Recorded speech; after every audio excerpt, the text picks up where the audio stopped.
You have to leave at 45 minutes after the hour. Maybe you can give us an extra minute to make up for the minute now. We're going to maximize. Probably stay a little longer because Oh, that's super. My 3 o'clock is now remote, so I don't need to drive there. Oh, good. Okay, well, that's great. Then I will speak a bit softer, if you will, and with less intensity if we have a little more time. Normally we would have folks introduce themselves, but basically I think you'll find this is a pretty knowledgeable and opinionated group of folks from all over the world today. I won't take any time introducing you since I sent out information on your background and 5 or 6 of your papers and articles. So basically what we decided is I would just turn it over to you, Zeke, for just a couple minutes to give us a bit about your background and your interests and passions. And then when you're finished, I'll start the Q&A and conversation. So on behalf of everybody here at the Healthy Planet Action Coalition, thank you for coming, Zeke. And the floor, such as it is yours. No worries. Thanks for inviting me. So yeah, happy to chat a bit about my background and what I'm working on these days, and then dive into a rollicking conversation around anything under the sun, so to speak, or not under the sun. So I have had an interesting pathway to becoming a climate scientist. I sort of became very focused on the climate issue 20 years ago now after reading Bill McKibben's The End of Nature. Was very involved as an activist for a while, dropping banners off bridges, chaining myself to people in corporate offices as an undergraduate, volunteering with Greenpeace. And when I was doing a Fulbright fellowship in the Netherlands, I stumbled across this new blog that had just come out in 2006 called Real Climate, that was published by a number of early career, at the time, climate scientists named Gavin Schmidt, Michael Mann, and Stefan Ramsdorf, and others, and became very fascinated by it. Spent a while as a commentator on said climate science blogs and other issues, and decided when I went back to do my master's, I wanted to focus my own research a lot more on climate science. So went back, did a master's program at Yale, and ended up meeting a fellow in an energy modeling class taught by Arnulf Grubler. Folks up here might be familiar with him. He's at YASA and is sort of one of the godfathers, so to speak, of the energy modeling world and the integrated assessment modeling world. But I met a fellow in his energy modeling class who was about to graduate from Yale Law School, but didn't want to be a lawyer. And he convinced me to join him and start a social media company. This was 2007 when that seemed like a good idea, to help young people understand and reduce their carbon footprints. So we moved to New York City, got an office that was also our apartment, started a company called Climate Culture to help people understand and reduce their carbon footprint. The financial crisis hit in 2009, so we pivoted, turned it into an energy efficiency company called Efficiency 2.0, competing with Opower and some of these other folks in the energy efficiency space. So spent about 10 years doing energy efficiency startups at a couple different organizations, but during that period, I kept my interest in climate science, kept blogging more and more about it, and eventually ended up doing my own analysis of global temperatures after an argument with a climate skeptic named Anthony Watts that many of you might be familiar with. Started writing some blog posts about urban heat island biases and how one would assess them. Some NOAA scientists read those blog posts, reached out to me, asked if I wanted to turn that into a paper. I did, and it was a lot of fun. And for about 5 years after that, I was moonlighting as a climate scientist, writing papers with scientists at NOAA and others, going to conferences and presenting my results while having a day job in the sort of cleantech startup world. Eventually decided that the climate science bit was a lot more fun than my day job. I went back to get my PhD, started writing for Carbon Brief and others, started doing a lot more work on sort of mitigation scenarios and emission scenarios, which culminated in the Nature paper with Glenn Peters on RCP 8.5. Also did a fair bit of work on climate sensitivity and the Sherwood et al. Study on sort of climate models in general. We had a piece in Nature last year on sort of the hot model problem with Gavin Schmidt and Kate Marvel and a number of other folks. And yeah, got sort of sucked into that world. Finished my PhD, ran the climate energy program at the Breakthrough Institute for a while, And then more recently, I am the climate lead at Stripe and Frontier, where we are deploying $1 billion over the next 8 years to fund permanent carbon removal technologies. So things like direct air capture, enhanced rock weathering, ocean alkalinity enhancement, essentially any technology that will permanently, or for at least 1,000 years, sequester carbon dioxide. And the goal of Frontier is not necessarily to remove the most tons at the lowest cost of the next 8 years, but rather to sort of maximize shots on goal, to try enough interesting and novel things that we can push the field forward as much as possible in a decade. And so, yeah, it's an exciting place to be. We're talking to all kinds of people with all kinds of interesting ideas, helping them scale. We've done pre-purchases from 25 different companies so far doing permanent carbon removal, and we're hoping to announce our first, tens of millions of dollars scale off takes in the next few months. Okay, is that it? That's all? That's all so you've far. done? Oh, I think I invited I also was with the Project Drawdown in the early days too. I think I missed that part, but. All right, now we've got a reasonably complete. Well, I won't try to characterize that, but it's obviously very broad and impressive. I'll just quickly say that I came across you on Twitter, and you were one of the few folks who actually respond almost right away to questions I've asked and the comments I've made, and so I've learned so much from you just there. With that, I'm going to ask the first question, then I'll turn it over to everybody else. So basically, what I think many of us, maybe all of us, I don't want to speak for all of us, but many of us support, and the reason we're together as both an educational and advocacy group is an approach to climate that basically says we need to restore the historic temperatures, the legacy temperatures, remove enough carbon dioxide from the atmosphere, continue with our emission reductions, and in a kind of triad approach, most controversially begin to look at the variety of techniques to directly cool the climate through albedo enhancement, sunlight reflection, et cetera, with the goal of getting temperatures below what they are rather than to try to limit the increase to more than it is now. So, and I sent you one of our papers. I don't know if you've had time to look at it, but I guess I'd just like to get your reaction and response to that approach. It's obviously controversial. It's not mainstream, but it appears to be becoming to be growing. But I'm just going to turn it over to you for you to respond. Yeah, I mean, the question of the third part of that approach, I feel like is the controversial one, the use of solar radiation management or other approaches to directly cool the climate. And let's maybe start with the other two and get to that third. So I think that everyone, including probably everyone on this call, agrees that the bulk of future climate action needs to be in mitigation. There's no world where either carbon removal or a geoengineering approach is successful in the absence of rapid and deep mitigation. And the reason for that is essentially, any delay in mitigation is just building a bigger and bigger carbon debt that future generations are going to have to draw down. One of the more solid findings from the latest round of IPCC assessments is this strong relationship between cumulative emissions and temperature, and the fact that there's a close to zero emissions commitment.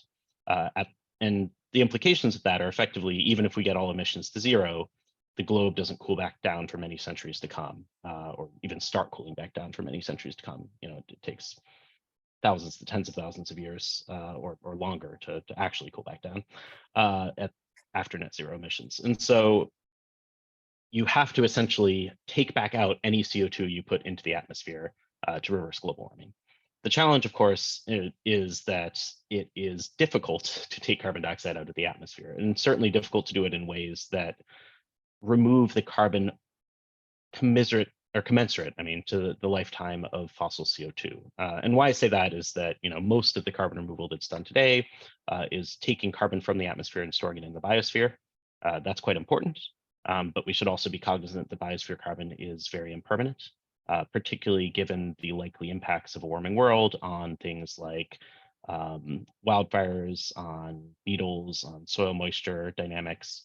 There's no guarantee that putting carbon in the biosphere is going to keep it out long term, and certainly not over the 500,000 years or so it takes to fully remove a pulse of CO2 or a ton of CO2 emitted to the atmosphere from fossil fuels. And so that sort of leaves us that to credibly undo the climate impacts of our emissions of fossil fuels today, we need some sort of permanent carbon removal. And, as someone who works in the field, I'm fairly bullish about that. But even I think that it's going to be a long time until we get the cost of that carbon removal down to even $100 a ton. Maybe by 2100, we're lucky and we get it to $50 a ton. I think a lot of that depends on how bullish you are on future low-cost clean energy in a huge amount. To put in perspective, a gigaton, 1 billion tons per year of direct air capture in the US today would take roughly half of our electricity use for the entire country. So, we're talking big numbers here. And similarly, to cool global temperatures by 1/10 of a degree C requires removing 220 gigatons or billion tons of CO2 from the atmosphere. And at $100 a ton, that's $22 trillion in cost per 1/10 of a degree C global cooling. So it's doable, but it requires a huge amount of global political will and, complexity. And so to the question of geoengineering, it's an area where I think that it's definitely important to continue research on. I think the questions around deployment really are challenging for a few reasons. One is that it's unclear the point at which climate damages become large enough to justify the deployment of geoengineering. And that's a value judgment for governments and others. And obviously it's one that is not necessarily going to come from a globally unified process. There really is a risk that individuals decide when the optimal point at which solar radiation management or other geoengineering strategies are useful. I think my bigger concern with that, outside of the geopolitics of it, because obviously once someone does it, they sort of own the climate for better or worse, because it becomes very difficult to determine if, the monsoon not coming in India or some other variability was just variability or was variability influenced by, some intervention in the climate outside of the one that we're already doing with our carbon dioxide emissions. But I think what worries me more about solar radiation management, particularly at low warming levels like what we're at today, is it's likely to be relatively low cost. If you look at David Keith's papers and some others here, you're probably talking about a few $1 billion a year to inject enough sulfur in the stratosphere to, get back to pre-industrial temperatures or close to that. And so at the point at which it's relatively cheap and easy, there's a real risk that it becomes much cheaper than mitigation. In a perfect world where I can be the dictator of the universe, obviously I would strongly make everyone do both. But I feel like in the real world, there is a moral hazard here that we need to talk about.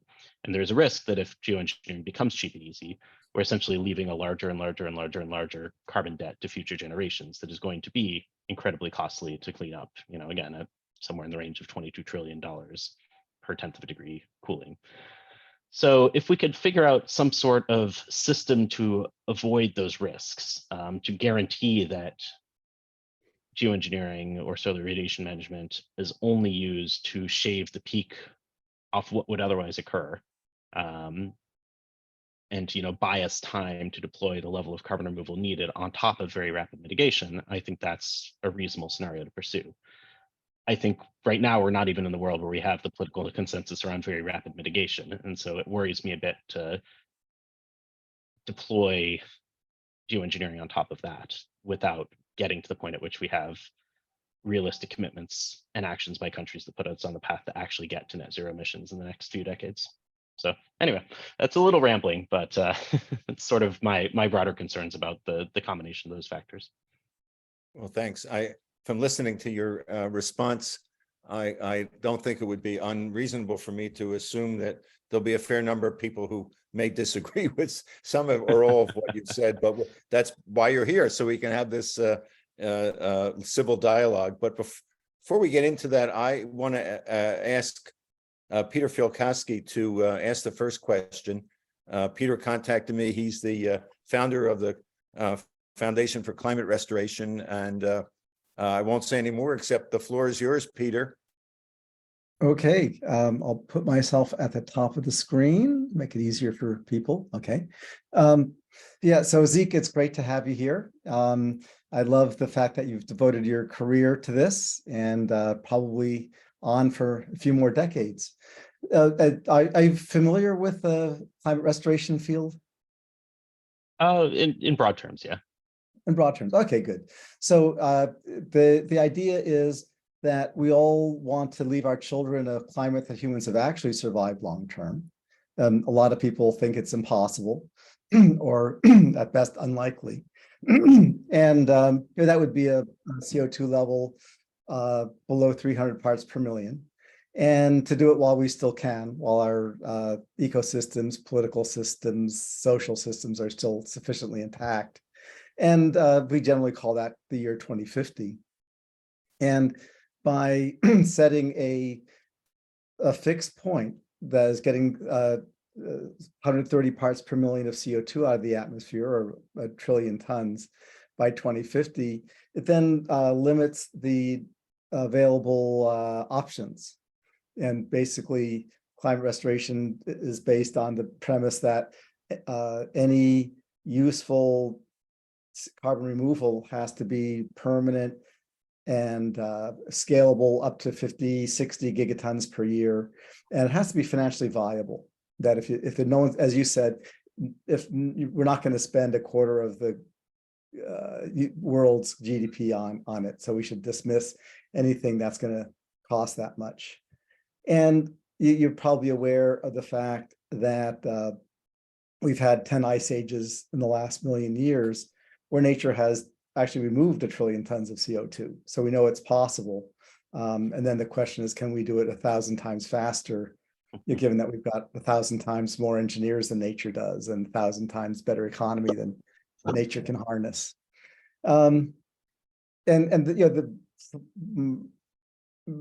My premise is that, yeah, we could do that. If you look at the CO2 level,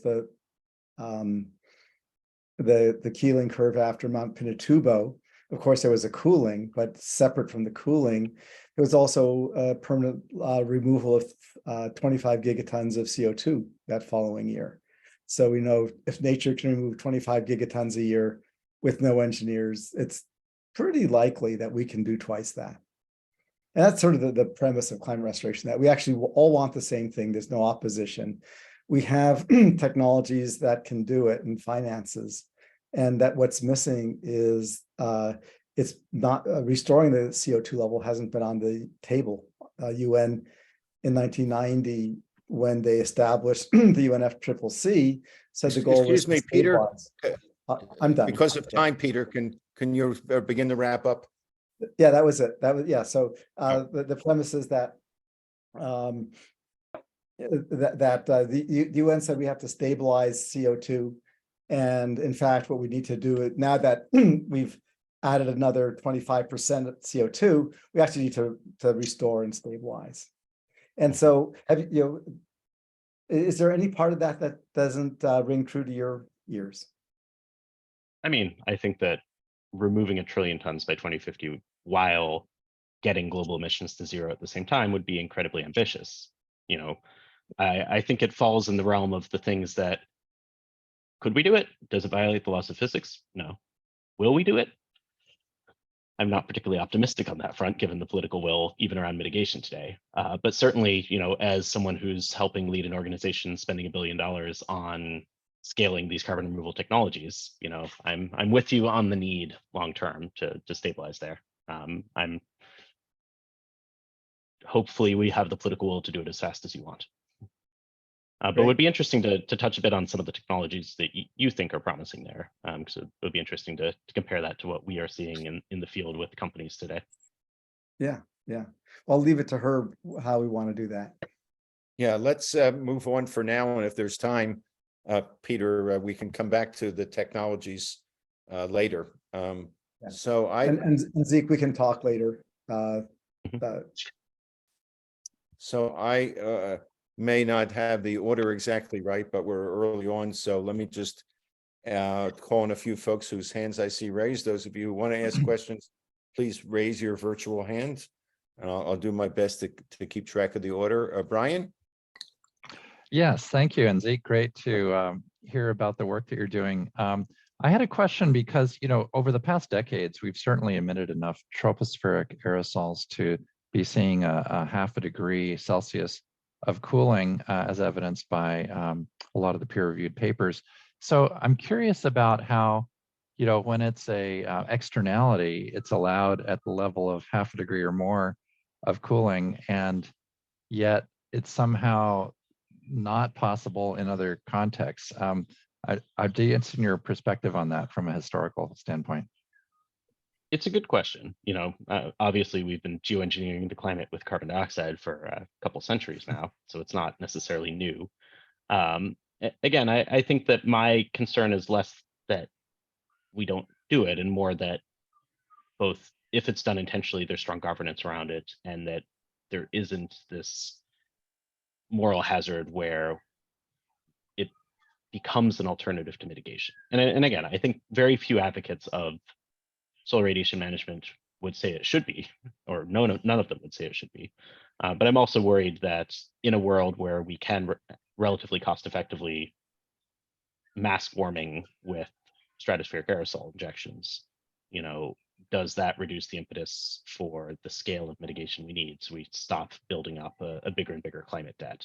And I think that the scenarios where we tend to deploy the most carbon dioxide removal are those where we have the most rapid mitigation, which are the ones where we nominally would have the least need for SRM, versus a world where we don't get our act together quickly enough, where things get truly epically bad, where there is sort of a break glass in case of emergency type situation, because climate sensitivity is much higher, or at the high end of the range that we anticipated, or carbon cycle feedbacks are bigger than we expected. So I think it is a very important hedge, at least my personal view, against climate system uncertainties, and that's why I think a lot more research in it is needed. I'm just a little reluctant to start purposefully deploying it before we get our mitigation house in order, so to speak, because of that moral hazard concern. That's great. And just as a quick follow-up, what's your thoughts on the geoengineering letter that David Keith and James Hansen signed recently, and more than 100 climate scientists? I thought it was pretty solid. Okay. I was asked to sign it, ended up not personally, in part because of professional affiliation reasons. It would have been required sign-offs and been a little messy on that front. But I, broadly support the effort on research there. Thank you, Zeke. Okay. By the way, I'm happy to announce and to thank Robert Tulip that if all goes well, our next guest at a special day, not our regular Thursday, but on April 4th, Tuesday, at 4:30 Eastern, will be none other than David Keith. So nice.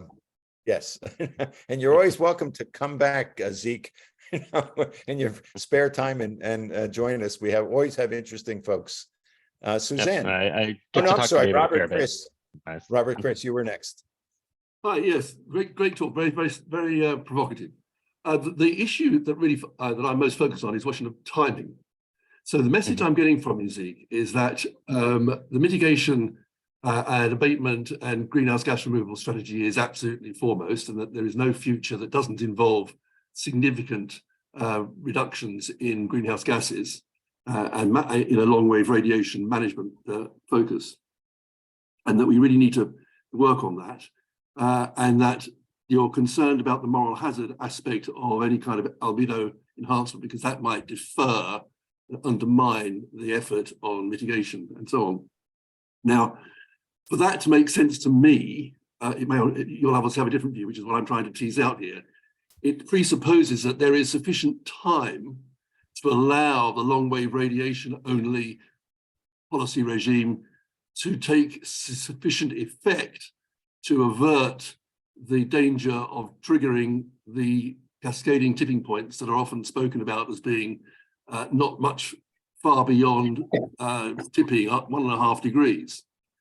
And of course, we're not far off 1.5 degrees already. So my question to you is, do you feel that we can be confident that a long wave radiation only climate policy approach is going to manage temperatures sufficiently aggressively that we will not be confronted by the cascading tipping points that are talked about increasingly with concern? So it's a great question. I think that the deployment timeframe of potential albedo management or other geoengineering approaches is relatively fast. So I think it's important to do research on it today so we have that available if needed. I'm certainly not particularly confident that the world is going to get its act together to limit warming close to 1.5 degrees by the middle of the century. Realistically, we are almost certainly going to be in an overshoot world of 1.5. 96% of the scenarios in the most recent Working Group 3 report, the 230 scenarios that limited warming to 1.5 degrees by 2100 exceed it on the way there. And so, I think there definitely is a real concern around that. I actually have become a little bit more optimistic over the last decade that we can limit warming to 2 degrees, at least if the climate system response is what we think the central estimate is, so the usual caveats around uncertainties there. And part of that is that the carbon budget required to limit warming to 2 degrees is just generally much more generous. You need to get global emissions to zero somewhere around 2070, global CO2 emissions, that is, to zero somewhere around 2070 to be consistent with a 1.8 degree world or a 2 out of 3 chance of avoiding 2 degrees warming. At least that's what we found in the most recent IPCC report. Obviously, we can debate about the uncertainties in that. On the question of tipping points, so I feel like it's an area where there's a lot of debate and also a lot of confusion among the public sometimes of how we should think about it. So I would note that I did just publish a recent review paper with 12 other authors in Reviews of Geophysics, which is the big AGU review journal. I put a link to it in the chat, and I'd suggest folks definitely check it out because we sort of provide a fairly comprehensive review of all the different proposed tipping elements across all the different systems and sort of the potential aggregate effect of those tipping elements on global temperatures, at least over the next few centuries. Now, what I think is undeniable is that if we were to have, say, close to 2 degrees warming and keep global temperatures at that elevated level for thousands of years, we would be looking at a different planet. We'd lose much of the Greenland ice sheet, we'd lose large parts of Antarctic ice sheets, we'd have huge changes in ecosystems over the next few centuries. We'd have a fairly large long-term permafrost response that would, somewhat counterbalance any long-term cooling that would happen due to CO2 uptake. And so, it would not be a great world. But what I do think we don't pay quite enough attention to is the timeframes involved in some of these things. There are relatively few identified tipping elements that would result in substantial additional warming on a century scale. Even things like permafrost, the current literature on abrupt permafrost thaw suggests, it is worrying, but it's something that we're talking about, tenths of degree range likely impact over the next few centuries. So if there's a world where we can bring temperatures back down in, say, the 2200s through large-scale carbon removal, it's unclear to me how much of these long-term tipping elements would necessarily be triggered. And I think that's consistent with the new scientific review, the Armstrong-McKay paper as well, which looked a bit about both timeframes and thresholds associated with these tipping elements. So that's not to say that we know these systems perfectly. We don't. There is a real risk of unknown unknowns, and I think there's a strong case to aggressively hedge against those. But I think the risk of those unknown unknowns is substantially higher above 2 degrees than it is below, because 2 degrees is still roughly in the range, or at least close to the range of what we saw in the last interglacial period. Whereas once you get, well above 2 degrees, you're starting to have to go back millions of years to find a comparable analog in the Earth's history. So yeah, it's a challenge. It's something that we don't have full understanding of now. But at the same time, we also don't have any clear evidence that 1.5 C is a threshold past which a tipping point cascade or some other mechanism to lead to a hothouse Earth transition would necessarily occur. It's just can I come back on that? Just a couple of interesting points there, Zeke. In the Armstrong-McKay paper, they did I think they identified 5 tipping points that are close to being triggered. These are not all tipping points that involve incremental warming, such as permafrost and so on and so forth. many of these were ocean current related that would radically alter the movement of the oceans in ways that would have very big ecosystem impacts, not necessarily increasing warming globally. So, and in terms of human lifestyle and in terms of impacts on other forms of life, they would be very significant. And also the other thing I want to bring in here to give you an opportunity to comment on is that a lot of what you were saying was predicated upon the McDougall analysis of zero energy commitment being at or close to zero. But I'm no doubt you'll be familiar with the pre-publication paper that Hansen and colleagues published earlier this year, in which they come up with some radically different views predicated upon paleo data rather than merely modeling outputs, which in their argument they dismiss as being too inadequately reflecting the short-term climate feedbacks. So I'm just concerned when you are responding to these points, whether or not you where you are with regard to those potentially more imminent risks from the tipping points, and also whether you are concerned about Hansen and his colleagues talking about the Earth's system being at 10 degrees and the aerosols being a 3-degree cooling and coming out much quicker, and so on and so forth. I'm sure you're familiar with the details. I don't need to rehearse them here. Do you want to comment about that, Lot? Sure, happy to comment about both. So, I don't want to spend too much time going into the minutiae of proposed tipping elements. I definitely suggest folks, read our recent review on the subject. But there certainly are some, particularly ocean current dynamics, that could happen this century. There's been the AMOC has always been an area of contention, with models projecting a fairly gradual transition and some more recent studies suggesting it could happen faster.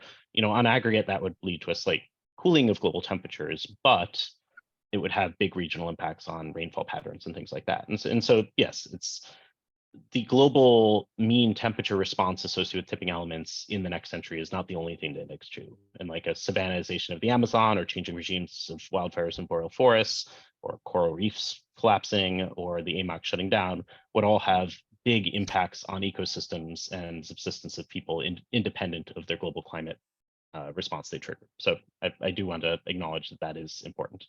On the question of the Hansen preprint, I would note it is still a preprint, so it may well change before it's published.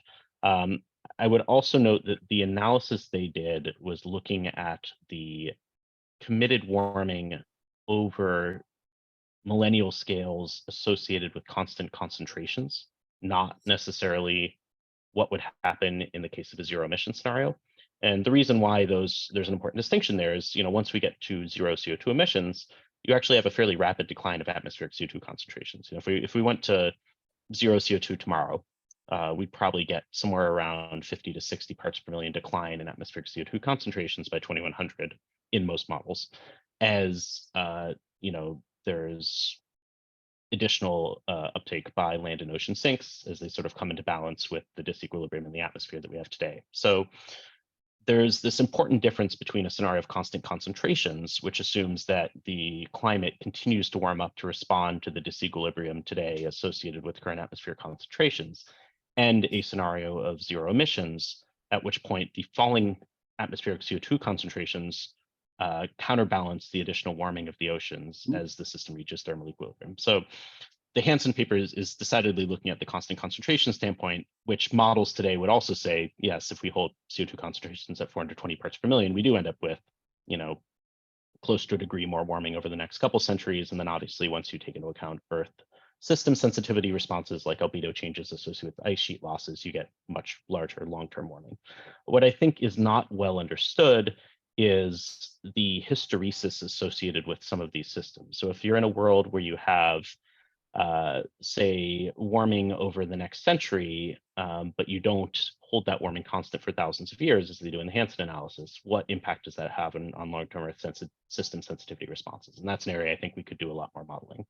But I don't necessarily think Hansen's results are inherently inconsistent with the zero emissions commitment model intercomparison project and some of the other work done in the AIR6.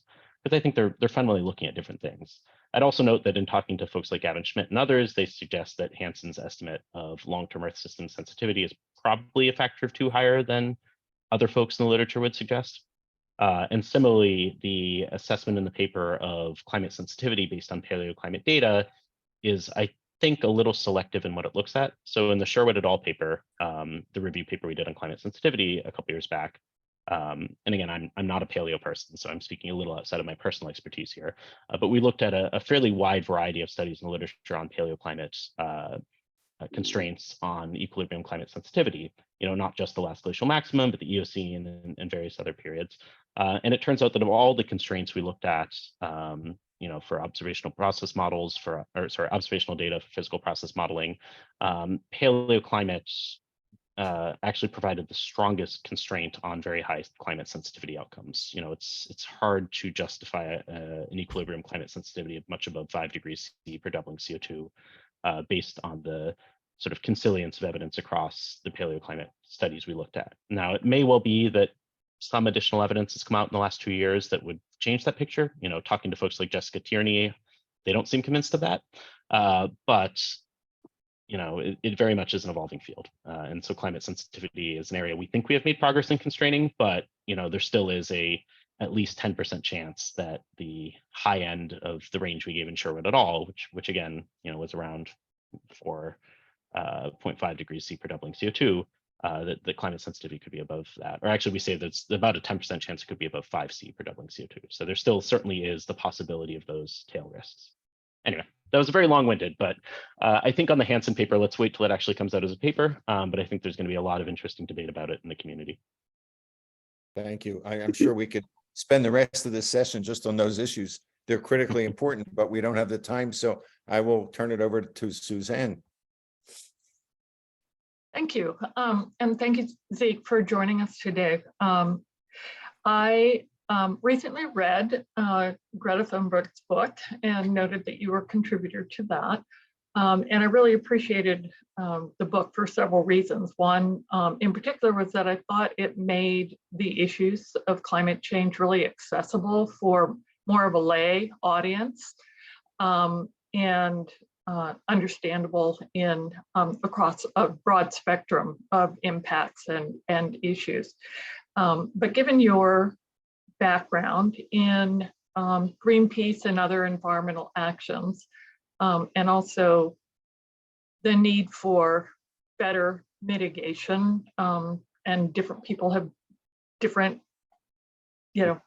horses in the race, right? But in terms of collective attitude, I think all of us agree that nothing is happening fast enough, whatever your favored direction is. So given your activism expertise and the way that you're communicating with the broad scientific community, as well as the broader lay community and political community, what do you think are the opportunities for more education and awareness among the public, and the result in terms of pressure or impact on the policymakers to advance the speed with which we're accomplishing mitigation and restoration? Mm-hmm. So it's a great question. And it comes to this bigger debate that a lot of us have been having in the last couple of years about, is the solution to inaction on climate change more science? If climate scientists just get better at communicating, if the next IPCC report just says unequivocal instead of extremely likely, is that going to suddenly trigger the degree of climate action that we all know we need? And I think the answer is clearly no, right? It's not like better science communication helps, but it is not a panacea, particularly in countries like the US or Australia or Canada, or some European countries where the climate issue has become increasingly tied up with political polarization and some of these other bigger societal debates that are happening.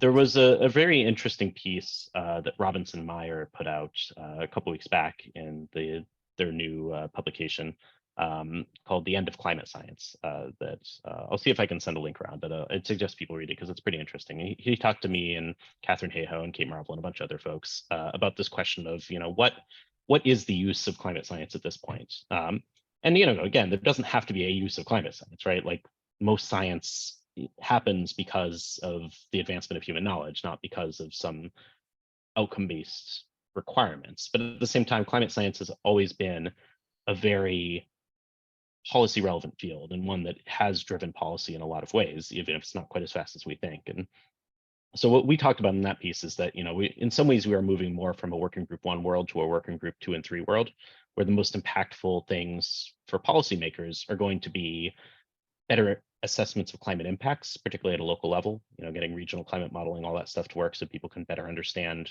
what is going to be the impacts where I live and how is that can affect my life and how can I effectively adapt to that to the extent that I can. And then the working group 3 side of things, what is needed for mitigation? What are options around different technologies? What are options around different pathways? What are options around carbon removal or albedo management or other tools in our toolkit? And how can policymakers best consider and adopt those? And I don't know how to fight and win the partisan battles, but I do think that there is a lot of gaps on the mitigation adaptation side that scientists can help fill to make policymakers' job easier today for those who do get it. Okay, thank you again, Zeke. And speaking of climate science and climate scientists, I want to ask Mike, a longtime climate scientist, for your comments or questions. Hi, Zeke. Thank you. I've been involved quite a long time. It seems to me the moral hazard argument made a lot of sense back in the 1990s, right after Rio. But it seems to me, and we didn't have an intervention along, and there was actually nothing going on in mitigation, or not nearly enough. But now what we've come up with is solar and wind are the least expensive sources of energy now. So economically, the world is changing, and technically it's going to change. I mean, electrifying everything is going to end up being better. Cars are going to be better and more efficient. Everything's going to be better. So it seems to me the moral hazard argument is going to succumb to that. And so with that happening, what we really need to do now is, though there's going to be a time for that transition to occur, we really need to intervene and try and prevent things from getting worse. I guess I think the 1.5, I was a paleoclimate scientist for my dissertation part. And I just think 1.5 to 2 degrees C too high is far too risky with respect to sea level and the ice sheets and where we're headed, which would be just disaster. So it seems to me that I know there has to be more research on intervention, but it seems to me there's no country in the world right now arguing that they want to have further warming. And so why not start with slow, very low levels of intervention to just keep the climate constant right now while we go over and develop the capabilities and develop the evaluation about how much back one might pull it. But not risk going higher and higher. We have the ice sheets really getting unstable. We have extremes going up. The IPCC metric of global average temperature is about the most innocuous measure of climate impacts that you could possibly think of. It made good sense when scientists were trying to detect if there was any change going on. So you got good signal to noise. But using a past 10-year average of the change in annual average of the change in the daily average averaged over the globe makes no sense at all when, 2/3 of the globe is water as well. Makes no sense at all in conveying the risks and danger of extremes that are happening and the changes in landscape that are occurring and a whole other bunch of things. So it seems to me we ought to, at the very least, be starting now with very low things of trying to keep the world constant. There's actually a very interesting study Elizabeth Barnes did with DARPA support. DARPA wanting to know, could you detect it if some rogue person started doing it, what it would take. but what was interesting was that the most important signal that you would see it in, the first signal you would see it in, was the hydrologic cycle. And so if you could, because energy really drives it, the atmospheric temperature doesn't have much energy, goes up and down, but it would be very interesting, it seems to me, to think about just trying to start intervention at a low level, not trying to go instantly back to the 19th century or something, but keep it at a low level while we, for 5 or 10 years or something, as we develop the capability to do something else. Yeah.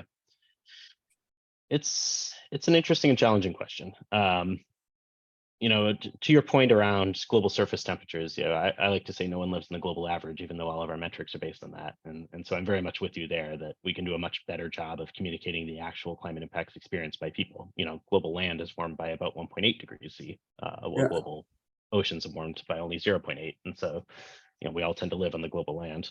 On the question of deployment of SRM, I guess for me, there's a world where, as you mentioned, you start to deploy at low levels today. There's also a world where you focus more on research today to have rapid capability to deploy as needed. And at the same time, you focus more research on questions around hysteresis and overshoot. Because I think one of the interesting questions for me that I don't think is very well understood by the scientific community today is, particularly around ice sheets and some of these other systems with long-term responses, like how much dependence on overshoot is there for long-term response to those systems. So if there's a world where we get to 1.8 degrees by 2100 and then go back to 1.5 degrees or 1 degree by 2150, what is the effect of that on long-term ice sheet loss versus a world where we stay below a particular threshold for that entire period of time? And I think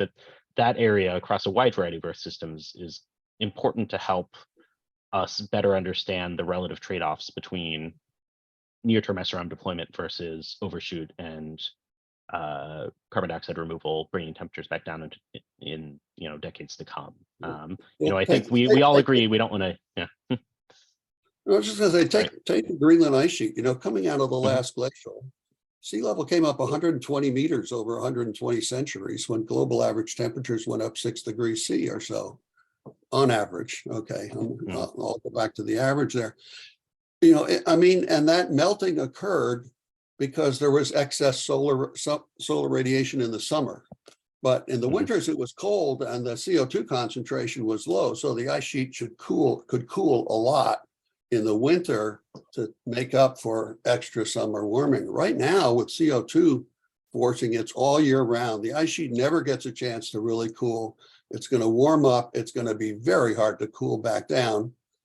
Because it's gotten so warm, that warm pulse is going to go in there. And that's why it's deteriorating and why we're hearing ice quakes and all kinds of other things. The IPCC estimate in this last assessment of the draft said high confidence, less than 1 meter by 2100.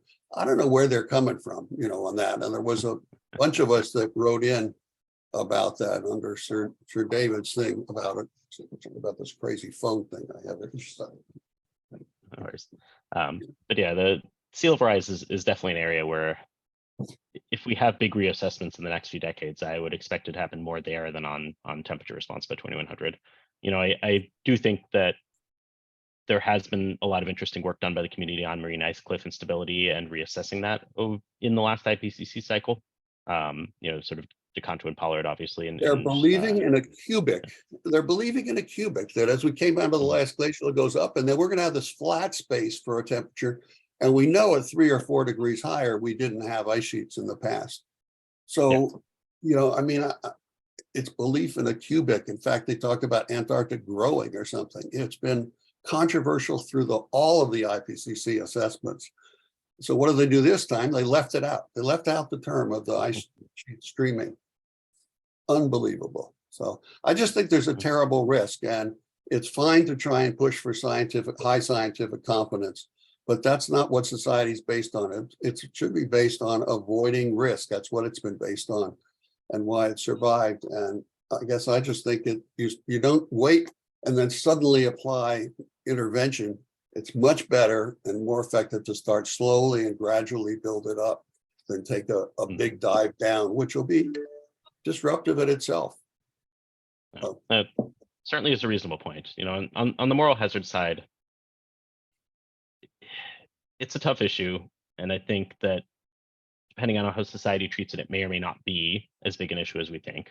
I do see already today substantial moral hazard around low-cost carbon removal. There's no lack of companies who've written $3 million checks and called themselves carbon neutral by buying $3 a ton, you know, hot air from the clean development mechanism offsets. So, you know, there are certainly some examples we see today of low-cost solutions deterring mitigation, but it's not necessarily going to be the case, and I understand your point there. Okay. Zeke, can you stay till 15 minutes after the hour? I can stay 9 more minutes, unfortunately, and then I need to hop to another meeting. Oh, 9 more minutes. All right, because when we have 4 questions, so I'm going to ask everybody to keep your question to under 30 seconds and then a minute or so response. Gene, then Robert, then Daniel, then Ron. I'm impressed by high temperatures over 10 million years ago with current CO2 levels.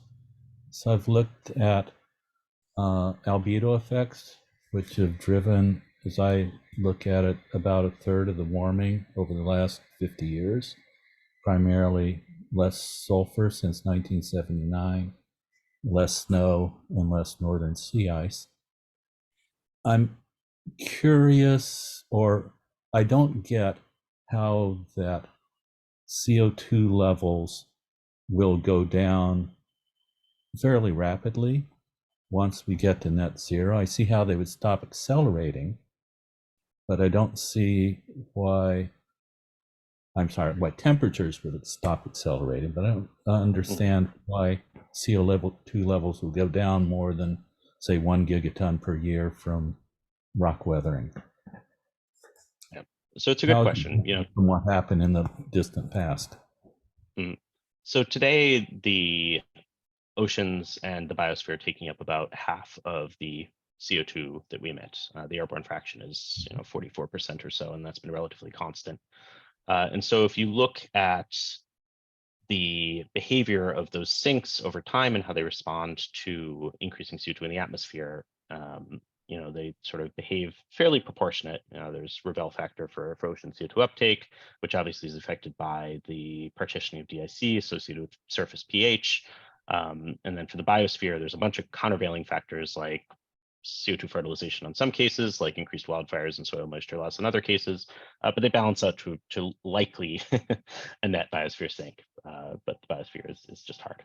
But at least for the oceans, where we have a very good understanding of the physics involved, it's pretty clear that the ability of the ocean to take up our historic emissions is not fully saturated, so to speak. You know, if you look at a particular pulse of emissions, say last year's global emissions of 40 gigatons or so, you know, the uptake of that pulse by the Earth system happens gradually over time. And so if we were to stop emitting CO2 tomorrow, you know, you'd still have these responses of the system to our previous emissions continuing over time. And so if you look at the Berne carbon cycle model or any of the other carbon cycle models out there, they're all consistent around this behavior of, you know, some decline in future atmospheric CO2 as emissions go to zero, or if emissions go to zero immediately, at least. You know, obviously, if you have a gradual decline of emissions to zero, then you could also have a gradual carbon cycle response to that decline. And so you wouldn't necessarily have as dramatic a drop, because you'd have a lot more cumulative emissions between now and when you actually get to zero. So the rapid fall of CO2 after the point of net zero is in some ways an artifact of these somewhat unrealistic scenarios where you immediately go from 40 gigatons to 0 gigatons from one year to another. And it's important to emphasize that point. So the no, let me turn it over to Robert. Temperature goes minor. Gene, go ahead, Robert. Thanks, Zeke, and I look forward to reading your tipping point paper. My concern is that, you know, looking at the Earth system, that we see a steady rise in extreme weather and risks of sea level rise and biodiversity loss from poleward drift and just general systemic instability. And my sense is that the moral hazard logic that you relied on, that of disincentive to decarbonize, just doesn't address that the moral seriousness of the fact that if we brighten the planet by enhancing albedo, the sooner the better, then we would see a targeted reduction in extreme weather and those other major planetary risks. What do you think about that? So it is an important point. I do think that, and again, this is an area that I have probably less expertise than some people in the group here, but I do think there are potentially side effects, particularly of things like stratospheric aerosol injections on hydrological cycles, that would need to be accounted somewhat against that. Sort of the global dimming effects on agricultural yield. Obviously, you have continued ocean acidification, that happens regardless of whether you do it or not. But the sort of the balance of side effects versus impacts is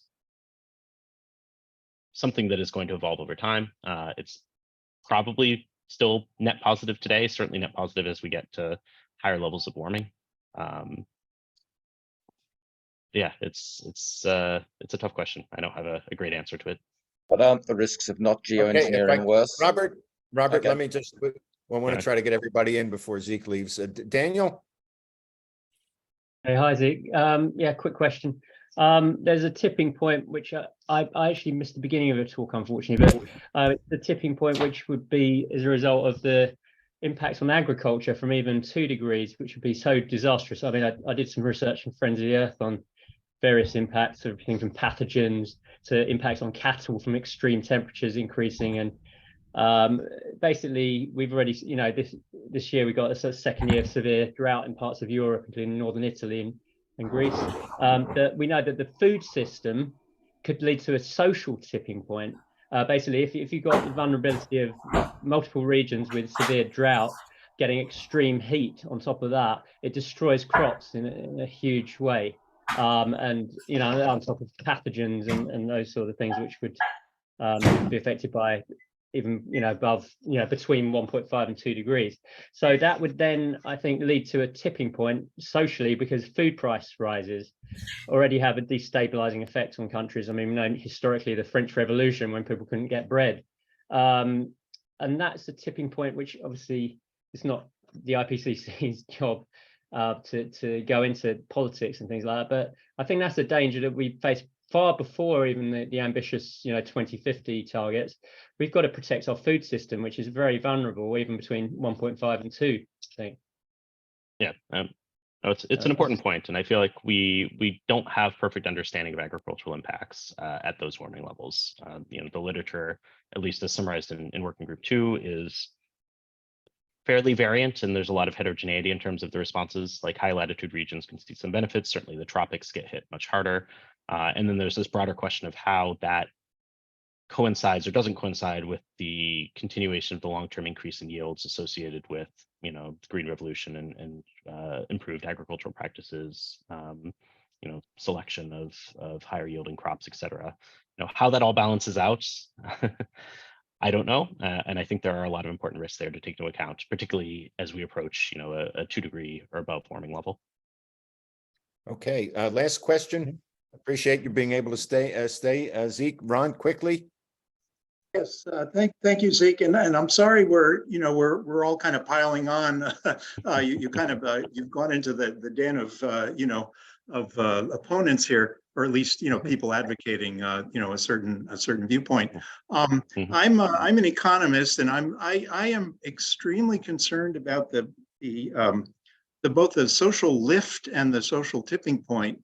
I mean, kind of following up on what Daniel was saying on the food issue. I have in one of my recent papers quote from the IPCC, I believe, or the UN. They have a 66% chance of staying below 1.8. We need to get to 35 gigatons CO2 equivalent by 2030, and that would take about 4.65% reduction every single year. This is from 2019 to 2030. It just seems absolutely, totally unrealistic.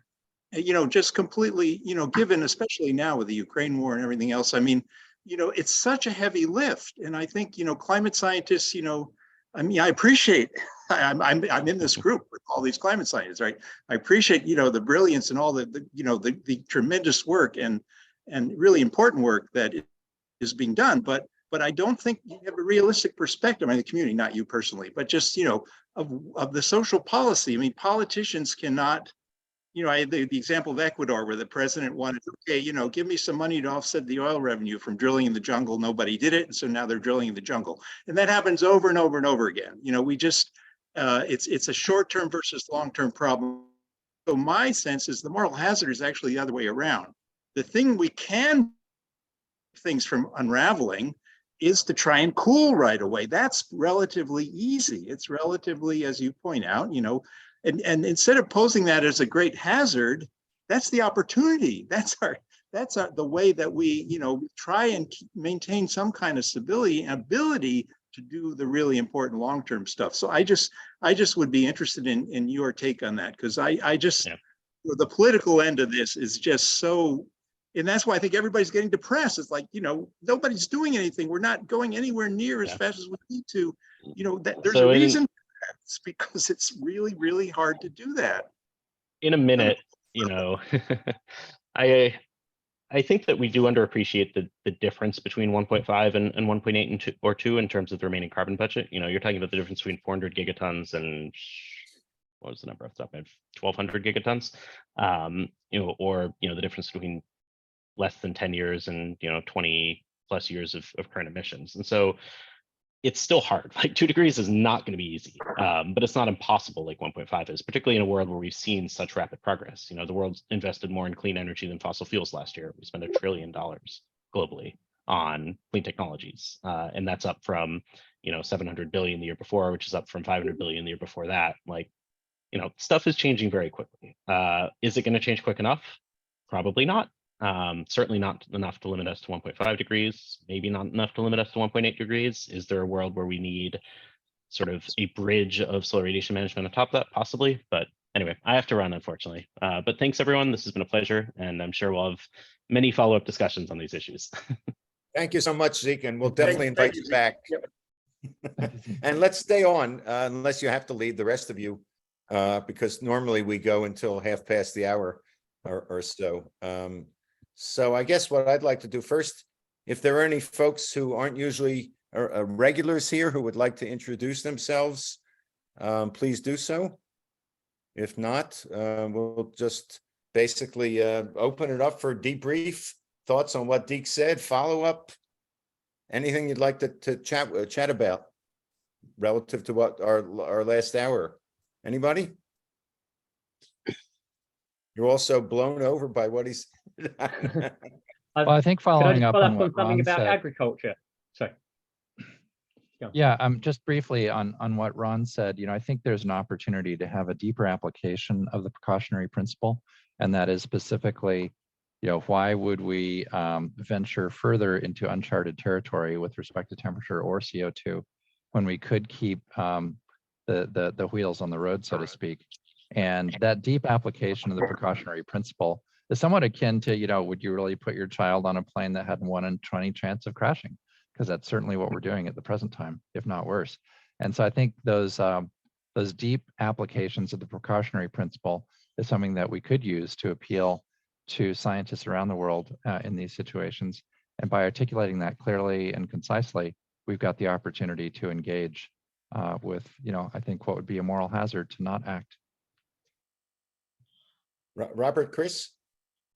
Yeah, I mean, I found the presentation absolutely fascinating, and the various questions that people put to Zeke, and particularly the points that Ron was making at the end, absolutely to the point. And I mean, I've been involved in this exchange during the course of today about these various issues, particularly with Mike McCracken, and the whole tenor of this conversation really kind of it underpins the skepticism, the concern that I have about the politics of this whole situation. Because if Zeke, and it is an if, but if Zeke is representative of the mainstream view, it kind of puts a marker down about what it is that we have to accomplish, what the barriers are to us getting across the message that we need to get across if our views are to prevail. And it is a really, really serious challenge. It is not really about the science and the technology. It's all about the politics. Yeah. Robert Tulip. Okay.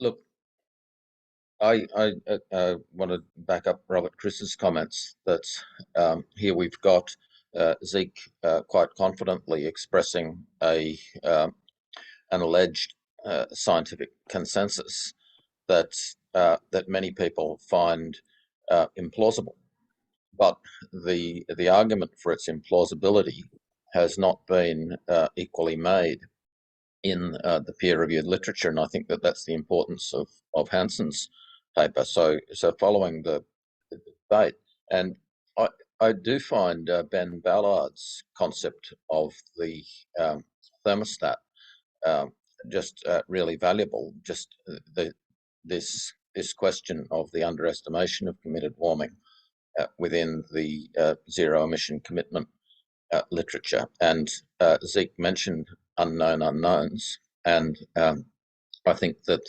that's the really big precautionary problem that is neglected by this sort of complacency around moving rapidly on direct cooling. Yeah, it struck me, if I could, I have to say I was quite dismayed at how much emphasis Zeke seemed to place on the moral hazard, which first of all is outside of his expertise to begin with, and outside of so many people's expertise. And an argument certainly could be made that, as many have, that talking about putting particles in the sky will raise people's awareness of how serious it is and make them more aggressive on emissions and everything else. But I'm not here to make that argument. And also just to respond to Ron's excellent point. I mean it's that everything is so reversed, and this is essentially, I think, what you're saying, Robert, Chris. I mean, it's really a perception and a set of, I don't know if I'll use the word ideology or beliefs rather than the science. That's the obstacle. I mean, in writing my second edition of my book, on climate vocabulary, I came up with the term cooling deterrence, and because it wasn't out there. We have mitigation deterrence, which Douglas McLaren and others came up with. But we don't have, and that's exactly your point, Ron, that it's absolutely reversed. And anyway, let me turn it over to Mike. Before Mike, can I just have a quick, before you come back in, Mike, can I just have a quick comment about what you just said, Herb? Because one of the points that I think came across really strongly to me from Zeke's commentary was that we have all the time in the world. There's no panic. There is nothing out there that's going to kind of bite us. We've got time to sort this. And that just isn't where I think we're coming from.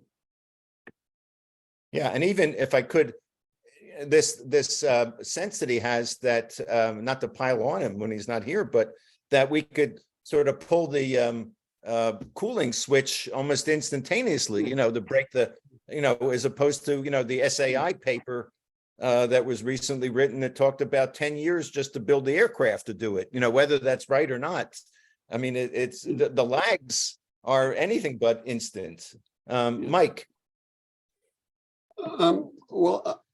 Just sort of following up a couple of you were saying, Brian said, for example, that talking to the scientists, I don't think it's the scientists who are the ones who, where the moral hazard argument belongs. I mean, Zeke was coming at it, and as you said, Herb, that's, as a scientist, that's not really the realm they're normally in on and recommending policy one way or the other. And so it seems to me the question is who our audience should be in trying to get that argument out there generally. And I think it's, we've got to get more a broader societal view of it, because they're the ones who focus on making decisions based on risk, not the scientific community generally. Yeah, it's a good question, Mike. I think just briefly, a lot of ecologists tend to use the a shallow version of the precautionary principle to say, when in doubt, do nothing. But we know that doing nothing is going to result in some rather disastrous consequences for our planet. And so it's really a bit of taekwondo to actually apply the precautionary principle more deeply. So it's a response to ecological arguments saying, when in doubt, do nothing, which is a bit of what we heard today.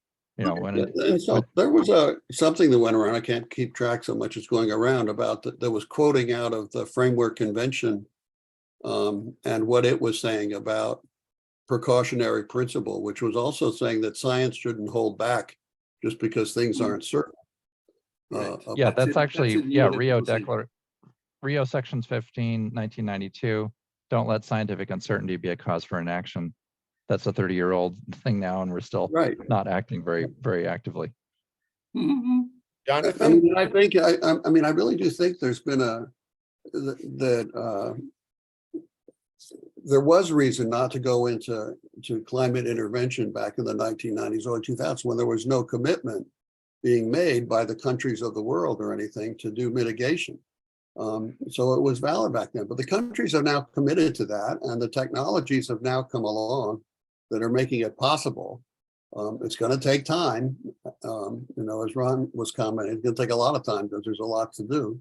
But I think the moral hazard really has shifted away, and you can argue that old argument is just no longer really valid, and it's replaced by moral seriousness of the issue or something that Robert was raising. That's a good point, Mike. Jonathan? Yeah, I don't have panic attacks, at least not yet in life. But when he said that if we could get to net zero by 2070, we would be saved, I felt a little rise of panic there. That a climate scientist would say something like that.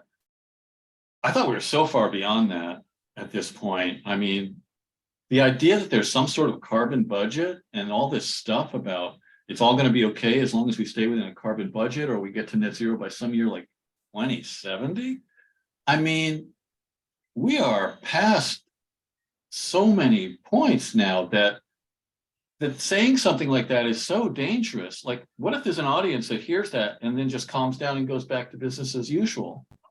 That can't be where we're at today if we have any hope. And I was shocked by that. That's all. I don't know if anyone else was. Yeah, I certainly was. Aria? I sure was too. Hi. Yeah. I just wanted to add to that. I mean, I feel like there was a lack of actual assessment of the risks to life and the impacts of sea level rise and what we do to reduce the worst effects along the way of reaching a hypothetical, temperature level. It lacked that, proper balance with impacts. I mean, everyone here gets it, I'm sure. But I also did want to add that I think it's really complicated when it comes to the moral hazard, because I really do get it on the level that the fossil fuel companies have been using absolutely anything to justify continuing with business as usual. And so that leaves, regardless, I mean, we just had the Willow project was just approved. Regardless of science, we've got, Biden saying, doing all this really wonderful stuff on climate, but then on the other hand, he's doing things that completely ignore the science, irregardless.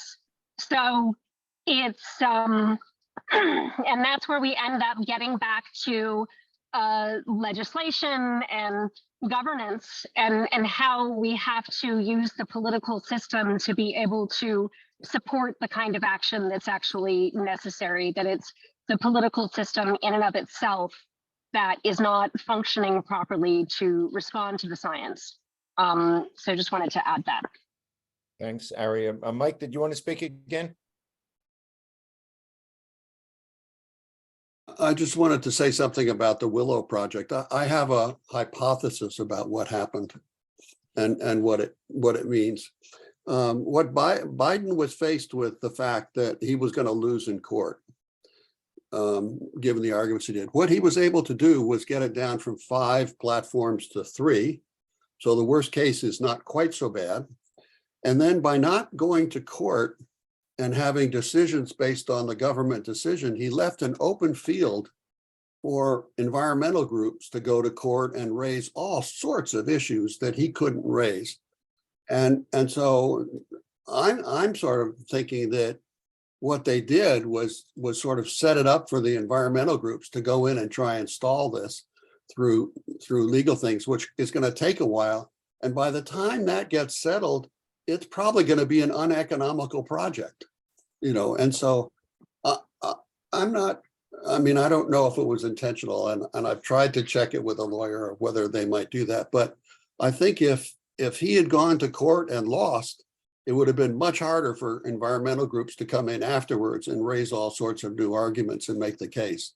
So it might well be that leaving it open for the environmental groups to really go after it with a whole range of arguments, and they certainly will, that might lead to an even better outcome than what he would be able to accomplish. Interesting. Interesting. Well, if that's the case, Mike, I would have hoped that he would have gotten the word out quietly to the environmental groups in advance. They have lawsuits in place. They've already sued.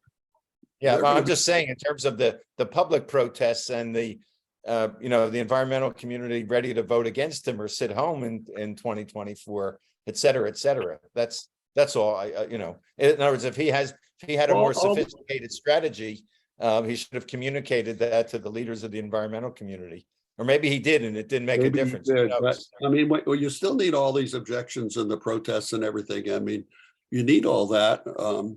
It would be a shame if it cost him votes because of it. But of course, Trump never would have done anything. So he did something, but I don't know. Well, there's that.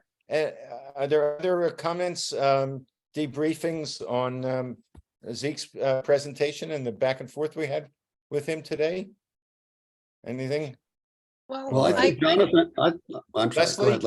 Leslie, go ahead.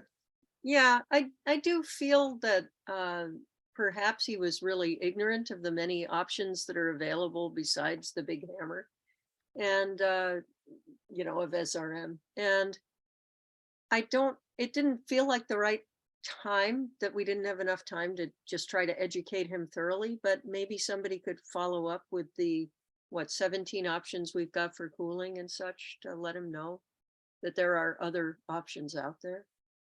I did send him the paper that Ron took the lead on that describes those options when I first invited him a couple weeks ago, along with the vision for a healthy climate. I sent him both of those papers and urged him at least to look at the executive summaries at the beginning. Well, so you've done what you could then, right? Yeah, I mean, they're right. There's only so much that can be done.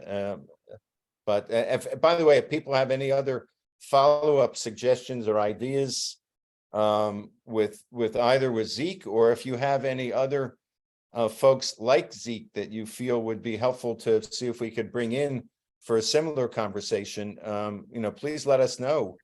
I happen to, again, I don't know Zeke personally, but I happen to be impressed with both the breadth of his knowledge and his responsiveness on Twitter, which is why I suggested we reach out to him. But obviously, there are lots of other folks that without necessarily going to the Michael Manns of the world, that we could reach out to for insight and maybe some education. And it's a question of how much of our time do we want to spend with folks like that versus folks who are already committed to largely to our program and our perspective. I mean, there's no right or wrong answer, but it's something that really would appreciate your input. Robert, Chris? Yeah, just as you're talking, Herb, it just triggered a thought about the upcoming session with David Keith. And I wonder whether there might be some merit in advance of that presentation of us having a little gathering just to prepare how we are going to respond or the questions we might want to ask. So we kind of are a bit more organized, shall we say, because he's a very high profile character. His positions are very clear. Some of us may know him. I actually went to 3 of his geoengineering summer schools when I was a PhD candidate. So, you know, he's been around a long time in this field. You know, he has a very compelling pitch. He's a very good speaker. I find him very credible. He's a nice guy. But his position is slightly compromised because of his involvement with the petrochemical industry, because he is actually a petrochemical engineer by background. And also, of course, his deep involvement with Bill Gates, who was a shareholder in his climate engineering project. But we might want to, I don't know whether you just think it might be worthwhile having some preparation for that session. Robert, are you willing to take the lead in organizing a Zoom? I mean, there's not much to do. Just putting a note out, and we'll make sure you get a Zoom link. If you don't have one of your own, we'll send you one, and just pick a time, send a note around to folks. Yeah, I've been in touch with David Keith, and I've sent him a note about some of our recent discussions, and he confirmed his interest in that. So I'll share that in the chat. Okay. Well, perhaps in the first instance, what I might I'll try and do something in the next couple of days.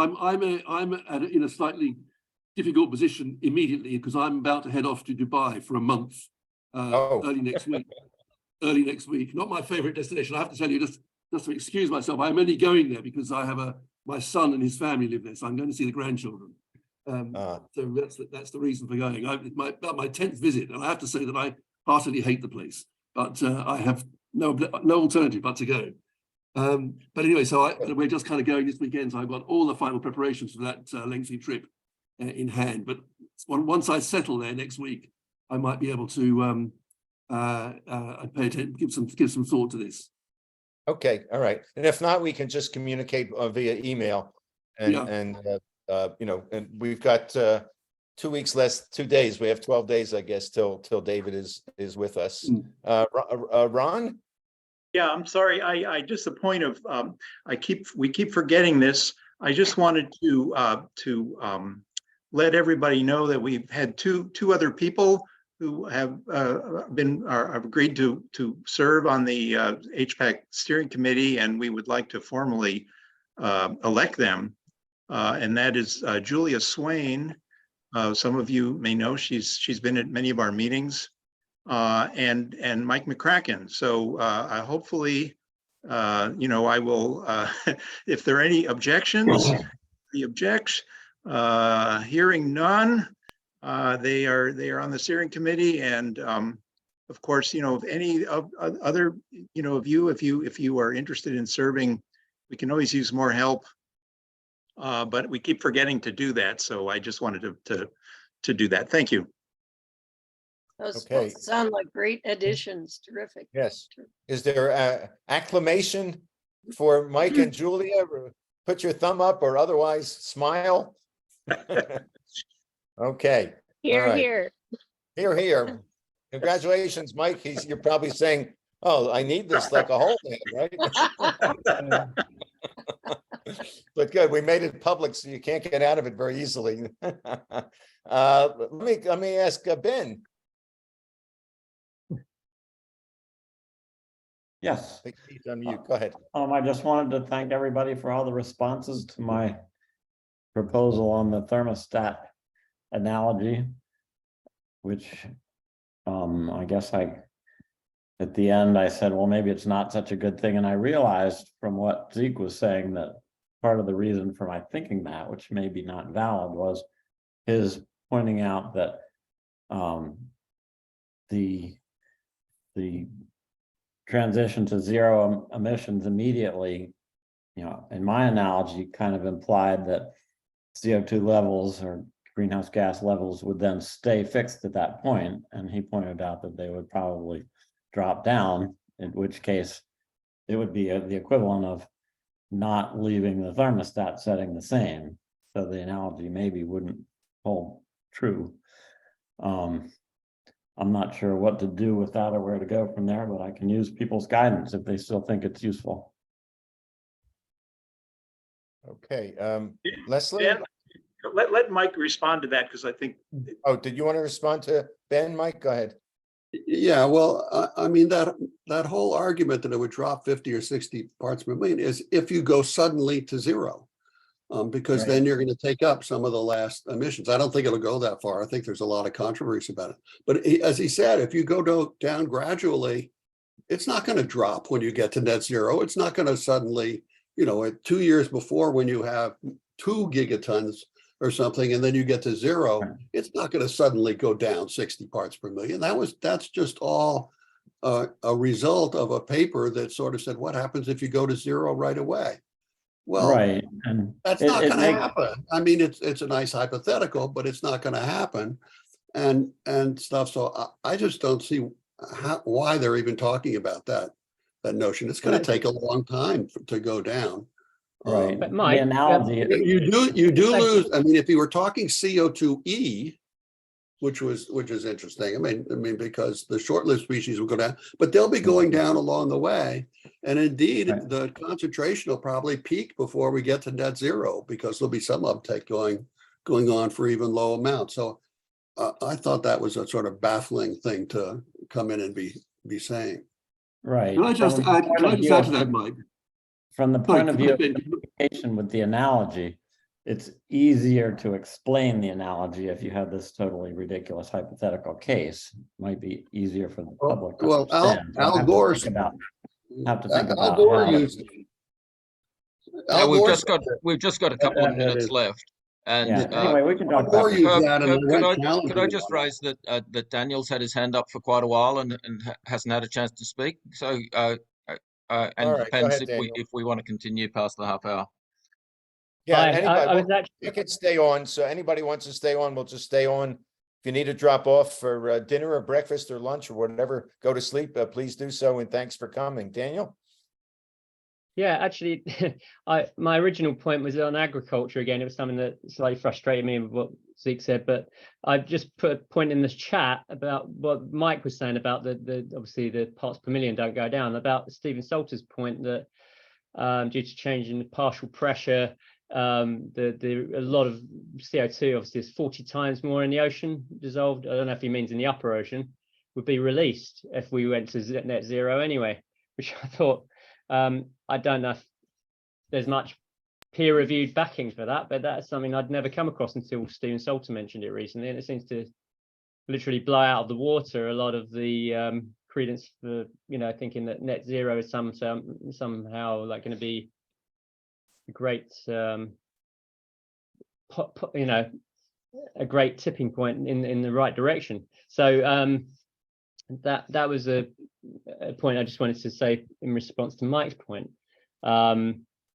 So yeah, if anyone's got peer-reviewed stuff on that rise in the release from the oceans of CO2 if we got to net zero, that would be interesting. Hopefully it's not the case, but it sounds pretty bad. And the other point, yeah, on agriculture is saying that there's not enough evidence, you know, which way it would go, that actually the 2 degrees you might get increase in yield from moderate, you know, from the temperate regions. But when I did my research for Friends of the Earth, I found there were things like, for instance, just ground level ozone alone would wipe out any benefit from the fertilization effect of higher CO2 that I think was used as a basis for some studies that said there could be rising yields. And just ground level ozone was shown in a study to cost the world agriculture $26 billion a year in lost agriculture at the moment. And that a key precursor for ground level ozone is methane. And as we all know, that's on the rise. So that's likely to cause more ground level ozone, more destruction of crops, which wipes out the fertilization effect as far as I can see.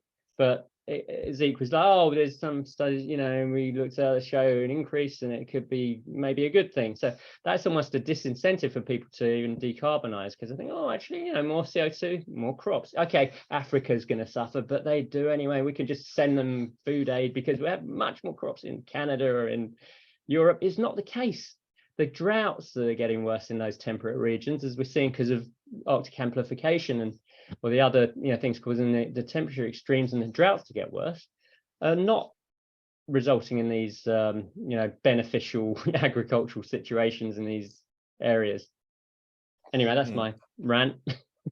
Yeah, well, from the research I did from my book, it seemed to me, after looking at lots of studies, that agriculture is, there's so many potential huge risks out there, but agricultural seems like the number one. And I'll send out, I don't have it handy now, I'll send out a chapter of a new book that Jem Bendell, who's the founder of Deep Adaptation, has written on agriculture that's pretty incisive and frightening, if you will, about the prospects for food in the world in the coming years. Let's see, who hasn't spoken? It looks like we have Doug has his hand up. Welcome, Doug. Thank you. I just wanted to ask Mike if he could repeat what he was trying to say.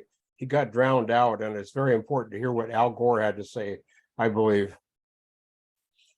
Well, I think Al Gore at one of the Davos talk or one of the others talked about this notion that once you get to net zero, CO2 concentration will drop by 50 to 60 parts per million, which is the same thing Zeke said. I happened to, since I'd done things I knew as staffer, and I wrote, well, Doug Grant, is he on, he sort of, prompted me, said, where did that come from? And so I wrote Gore's staffer to try and track it down.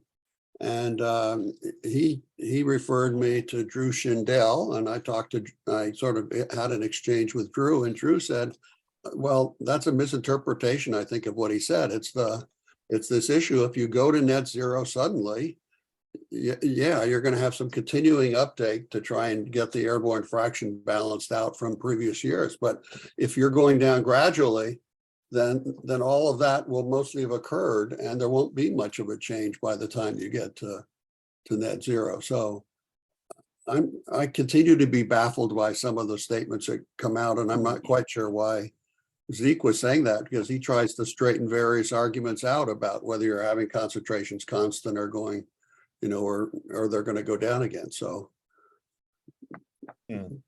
Not enough clarity. Doug, do you have want to respond? If not, we'll go to Robert. No, I knew the answer. You knew that. Yeah, I just want to make 2 points. Mike, sorry, can I just follow up on Mike? So those modeling runs where they look at what happens after net zero, don't they just assume that it kind of stops? Yes. Or do you know what's going on with that? Is that what you're going to ask Robert, Chris? Or anyway? No. I know that's what they do. The key paper. If you want to look at the key paper, it's can Mike just respond? Sorry. Go ahead. Okay. Well, I think if you look at the papers that they're basing it on, we're going to go from some high level emissions and we stop tomorrow. I mean, it's a totally ridiculous scenario. Google McDougall, MacDougall with 2 L's and et al. From 2020, and that is the paper on which IPCC-AR6 bases its zero emissions commitment figure of being approximately zero. And it's absolutely, there's a whole series of scenarios, and it's a cliff edge from it. But I just want to make 2 quick comments because they really touch upon the things that we've been talking about. First of all, we really need to be careful talking about this 1.5 or 2 degrees, this global average. I mean, it's come out in various aspects of this conversation, but particularly, Daniel, when you were talking earlier about the various agricultural impacts, of course, agricultural impacts by their very nature are local. And the local impacts, the local temperature changes are hugely variable across the planet. And so talking in terms of a global average, when you're talking about these things locally, about the rice crop here or the maize crop there, is to mix up things, and make everything incomprehensible. You've got to talk about the local situation and the local position. And the second point here is that it's not actually, in many cases, it's not. In some cases, it is the increase in temperature that's the problem. And certainly in the case of agriculture, that's so. But in terms of loss and damage, particularly as it affects human and other forms of life, it isn't actually the increase in temperature that's the primary problem. What it is it's the extremes, the momentary extremes. It's it's you can have an average of 2 degrees, but here it's extra 10 degrees, and here it's minus 5 degrees. So, and it's those extremes that cause the damage, and you've seen this in all of these various severe weather events, and we tend to forget that, and that is really lost. That important element is lost when you focus only on these averages, because the extremes are really, really critical, because they are what hurt. And that's one of the problems I have with the thermostat analogy, because it tends to kind of hide this danger from the extremes. In one of the threads, I did add a nuance, looking at it in terms of a shower, where you have a thermostatically controlled shower, which was with a time lag in it, so that on average, you had a nice 37, 38 degree shower, but actually it was varying between 25 and 45. So you were getting alternatively scalded and frozen, but on average, it was perfect. Yes, well said. Mike? Well, I want to sort of echo first what was just said, because I think California and precipitation is going to be a good example. They're probably going to have 9 years of very dry and 1 year of very wet, or they're having fewer years that are very wet. They don't typically get average years. And so talking about averages in California doesn't make much sense.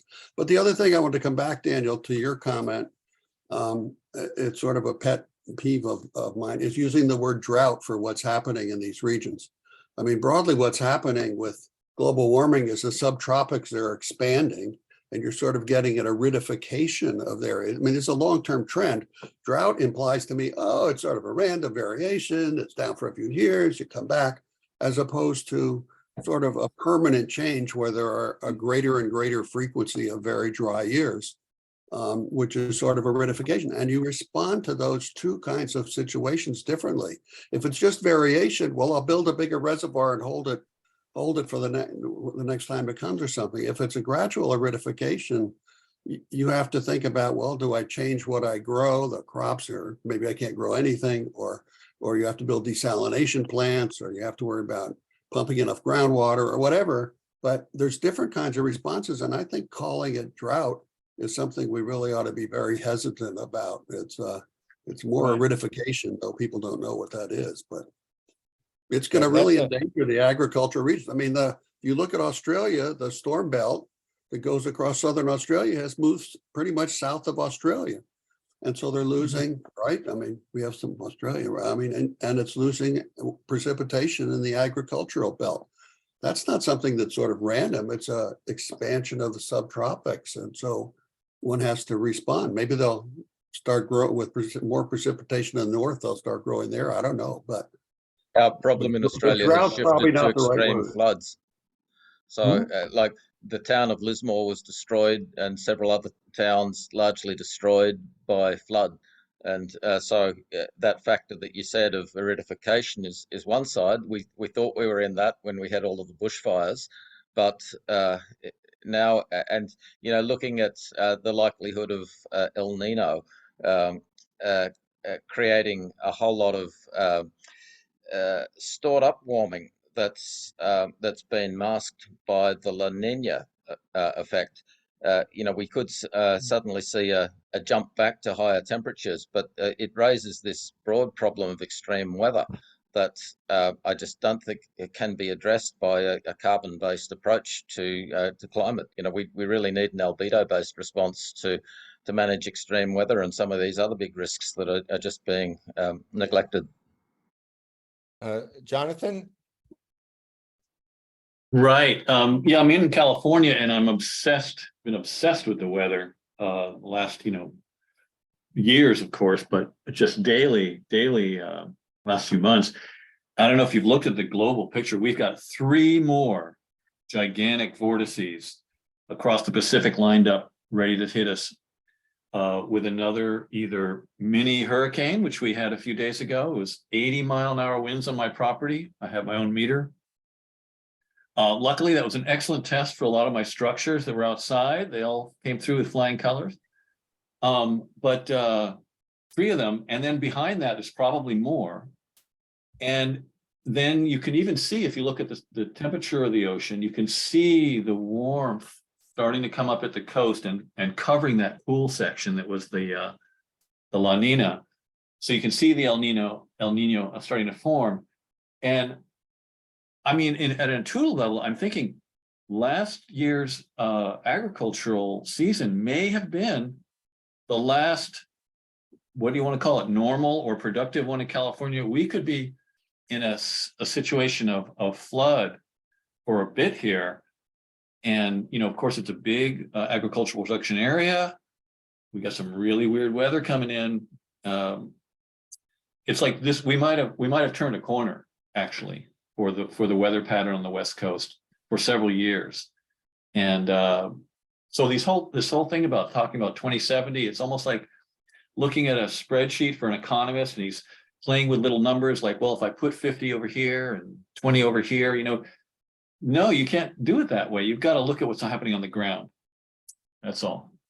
Yeah, and of course, Zeke lives in the Bay Area and works there, and so he's unlike, say, you know, in the DC area where a few of us are, which has, knock on wood, cross fingers, has had few extreme climate events so far. So it's a lot easier for us to be sort of casual about the whole thing. Just a quick comment on, Mike, on your excellent point about drought.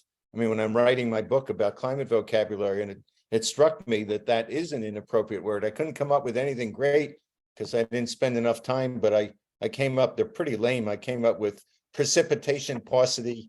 I'm if anybody has any other ideas, it's going to the printer next week. So I still have a couple days for a better term to replace or go alongside drought. And there are other comments. If not, we'll sort of wrap this up. We've stayed on for an hour and 45 minutes.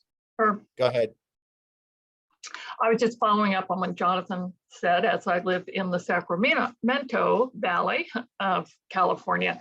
And that's just to note that the reporting, the messaging on the weather has been twofold here. One is that the drought is over. And number two is that the atmospheric rivers have not been caused by climate change. So completely ignoring the relationship to the ocean temperatures and its role in prolonging and multiplying the El Niños that we are experiencing. So, you know, it definitely goes to the issue of how we communicate about these things and make people understand that, you know, this is climate change affecting them in a really profound way, that they don't necessarily make that connection right now. Real quick, I just put in the chat a link to a visual interactive what do you call it? The visual of the jet stream and not the vortex, but just the jet stream. It's very handy to take a look at that every now and then. You can see what's going on. It's in the chat. Thanks, Doug. Before we wrap up, there are a few folks who haven't said anything today. I'm not putting anybody on the spot, but I wanted to make sure that folks like Rebecca and Achim and Albert, maybe, and let's see, somebody else. So Jim, if anybody wants, who hasn't spoken, wants to say a word, please do so. If not, we'll wrap up. Okay. Well, let's. Rebecca wants to speak. I just wanted Rebecca. Great. I just wanted to say hello to everyone, and I think our challenge is sifting and synthesizing, and I appreciate very much all the expertise, and I'm going to have another look at the chat and the Zoom because I was late, and good luck to everyone, and like what an assemblage of brains and minds and spirits we are. Well, we're delighted you're joining us. I've enjoyed your posts on the various lists over the last few weeks or so, and look forward to more of them. Anyone else? Albert, you want to say hello? Apologies from my side. I was an hour late, caught in the time changes basically. So that's the reason why I've not really been involved too much. I will be watching the video though. Looking forward to that. Thank you, Albert. Yeah, just more of the same, Herb. Just say thanks for everyone for keeping doing this. I found what I was able to hear quite good, and I did come in a little bit late, and I will look forward to the replay. But thanks, and keep it up. I'm loving these sessions and learning a lot. Well, good. I hope we'll see you when David Keith comes. I suspect there'll be some interesting dialogue between you and David. Yeah, I've seen David before. Sorry to I know miss his stuff. Great. And I wanted to announce also, speaking of Australia, that our speaker for, I believe it's April 20th, I think that it will start an hour later, is David Spratt, who is the research scientist or research fellow at the Australian Breakthrough Institute, or the Breakthrough Center for Climate Restoration, I think it's called. And if you don't know, there, I'll send a note out on that. But they were really the major education I had 6-7 years ago about the fact that the climate emperor had no clothes. They were really the first in the world to do a series of reports on sort of the what was really going on, quote unquote, really. And I have enormous respect for David and his colleagues. So I think that'll be a great session. So we've got 2 wonderful sessions coming up. And today's session, I think clearly based upon the conversation, was an important one. I won't characterize it any way other than that. If the SC members would like to stay on at least for a very few minutes, maybe 5 or 10 minutes. And thanks to everyone else for coming today. And hopefully we'll see you in 2 weeks. And enjoy Dubai as much as you can, Robert. And stay safe, everyone. Thanks. Again, thanks for organizing. Great session. Thank you. Well, I could say a couple, but I've been on. We can stop the recording here. Yeah. Yeah, we'll keep it.